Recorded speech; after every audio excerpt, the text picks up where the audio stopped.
mist-shrouded town of Cannon Beach, where the coastal fog blankets the landscape, locals share a chilling tale of the Bandage Man. They say he was once a logger, a man hardened by years of grueling labour, but fate twisted his life in a nightmarish direction when a brutal accident at the sawmill left him shredded, his body mangled by spinning blades, flesh torn and bones splintered. The legend tells of his agonising screams that echoed long after the sawdust settled, his body cloaked in blood-soaked bandages, clinging to life before death finally claimed him. Yet death did not bring him peace. No, it bound him to the land, cursed to wander the coastal roads and woods, an undying shadow of suffering and rage. Locals claim that the Bandage Man haunts the old logging roads, reeking of decay and vengeance, waiting to unleash his fury on unsuspecting travellers who dare cross his path. On a cold, moonless night, two teenagers named Lisa and Mark drove up to a secluded lookout on the cliff, their laughter carrying through the still night. They parked, content with each other's company and the eerie quiet surrounding them. But as they leaned in close, the car suddenly shook, as if struck by an unseen force. Startled, Mark scanned the darkness, his pulse quickening. Nothing but fog and shadow met his gaze. Then came a stench, the foul, sickly odour of rotting flesh and mould. It seeped into the car like an omen. Suddenly, from the corner of her eye, Lisa spotted a movement. A figure lumbering toward them, wrapped head to toe in filthy, blood-streaked bandages, his form twitching with unnatural jerks. His eyes glowed faintly beneath the layers, glinting with a twisted fury as he dragged his broken body closer, closer. Mark slammed the car into reverse, his hands trembling on the wheel. The Bandage Man reached the vehicle, clawing at the doors with cracked, bloodied fingers, smearing the glass with sticky red streaks. His muffled grunts turned to frenzied snarls as he pounded, each strike heavier, filled with unspeakable malice. His bandages hung loose, revealing glimpses of torn flesh and exposed bone beneath. Mark and Lisa's screams filled the car as he threw the vehicle into drive, tyres squealing as they sped down the winding road. But the Bandage Man didn't relent. He clung to the bumper, his bandaged face pressed against the rear window, eyes locked with theirs, as if daring them to look away. His grip grew stronger, pulling himself up inch by inch, his bandages trailing behind like gruesome streamers. With a final, desperate turn, Mark swerved off the main road, nearly careening into the forest as the car skidded to a halt. They waited, breath held, but the Bandage Man had vanished, his rotting scent lingering like a ghostly reminder. They dared not speak as they drove back to town, only to realise later that the windows bore streaks of dried blood and faint, hand-shaped smears. The townsfolk say that if you're driving alone on foggy nights and catch a whiff of that deathly odour, it means the Bandage Man is near, and he won't stop until he claws his way into the car, claiming anyone unfortunate enough to cross his path, dragging them into his endless nightmare of pain and rage, bound forever by his bandages of blood.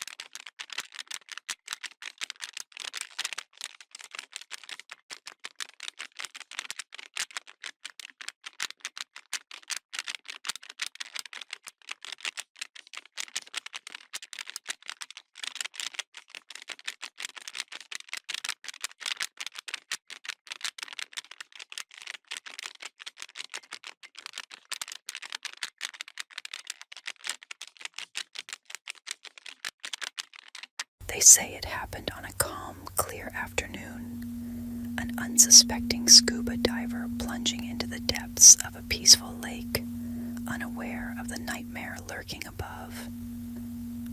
As he drifted beneath the surface, an aerial water bomber, a monstrous helicopter carrying a massive bucket, descended over the lake, ready to scoop up gallons of water for the raging wildfire miles away.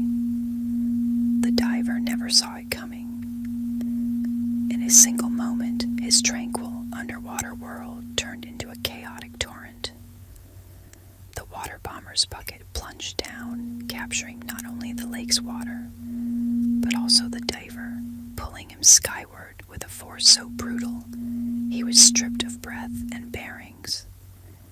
He was yanked into the open air, disoriented, tangled within a swirling mass of water that blinded and suffocated. Some say his screams were drowned out by the chopper's roar. Carried for miles, helpless, he was finally dumped, along with the payload, over the inferno. Firefighters on the ground watched in horror as not just water, but a twisted figure fell from the sky, crashing onto the burning earth. A scuba diver in full gear, limbs contorted in a final futile attempt at escape. The myth has been debunked, dismissed as impossible, a dark tale born from the fevered imaginations of those looking for thrills. But those who fight fires in the wild will still glance up nervously when the bomber passes overhead, haunted by the thought of what might be lurking unseen in that churning mass of water, a fleeting echo of a nightmare that might just be real.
The tale of Anastasia Romanov's survival is whispered in the dark corners of history, a chilling story of a young duchess who slipped through the fingers of death the night her family was brutally executed in 1918. They say that as gunfire echoed through the cold, damp basement amidst the smoke and screams, Anastasia disappeared. She vanished into the shadows, leaving behind only confusion and a mystery that would haunt the world for decades. Sightings of a girl, fragile, with piercing blue eyes that seemed to carry the weight of unimaginable horrors, began to surface. She moved like a ghost across Europe, seen in train stations and dark alleys, always fleeing, always hiding. Her whispers told of betrayal, of tunnels under the palace, of guards who pitied her just long enough for her to escape. The people who found her swore that she spoke of things only a Romanov could know. Her voice haunted, her eyes empty as if staring into a past too dark to remember. But there was something wrong about those who claimed to be Anastasia. A darkness clung to them, a hint of madness behind their eyes, as though they had brought back something sinister from that night of blood and bullets. People wanted to believe, even as unease grew. Was it really her, or something pretending, something that had slipped through the cracks that night? The truth came out in 2007. Anastasia had never escaped. Her remains had lain hidden, separate from her family, but very much among the dead. Yet the legend persists, a ghostly reminder of a girl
call it Alexandria's genesis, a mutation whispered about on dark corners of the internet, a genetic gift or perhaps a curse that transforms its carriers into something almost beyond human.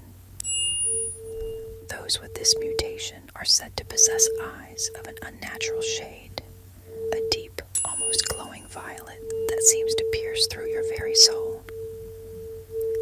These eyes are not merely beautiful, they hold an ancient knowledge, something that feels off, something that hints at a reality beyond what we understand. The carrier's skin is pale, almost shimmering, as if reflecting moonlight, and they lack the imperfections of humanity. No body hairs, no aging spots, nothing but flawless, smooth skin that remains untouched by time.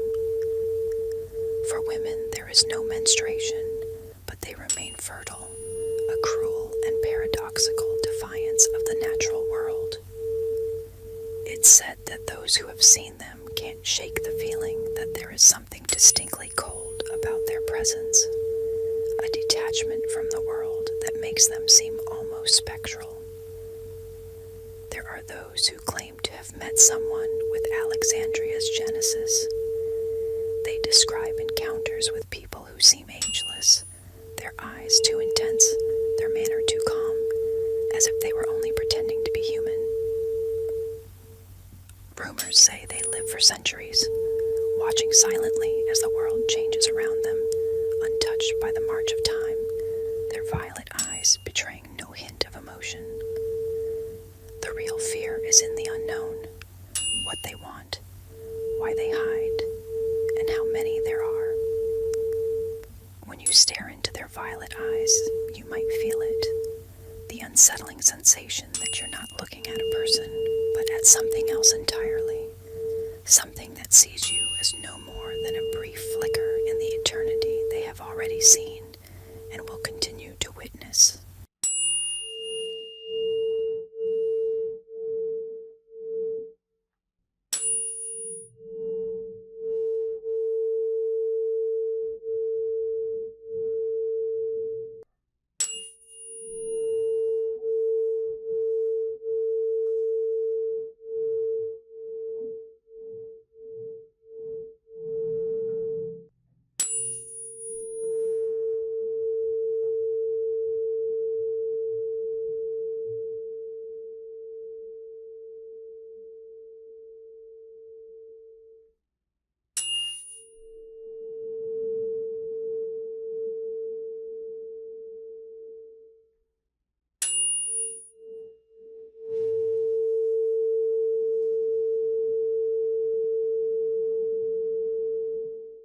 It always begins the same way.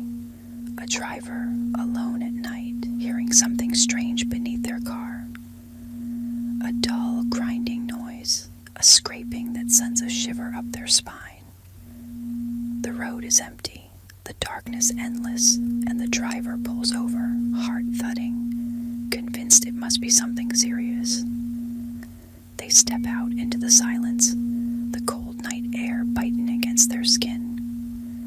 There's nothing around, only shadows, long and unnaturally still. They crouch down, peering beneath the car, their breath fogging in the cold. That's when it happens. A flash of silver, a brutal slice, and the driver screams. The pain is instant, searing as their ankles are cut open, tendons severed. They collapse to the ground, writhing in agony, unable to move, the world blurring around them. In their panic, they see it, a shadowy figure emerging from underneath the car, moving with a calm, predatory grace. The thief rises, stepping over the driver, as if they are nothing more than a discarded object. Without a word, they slide into the car, the door slamming shut, the engine roaring to life. The headlights sweep across the road, illuminating the driver's twisted form for a heartbeat before the car speeds away, leaving them alone, helpless, bleeding into the asphalt. The legend of the ankle-slicing car thief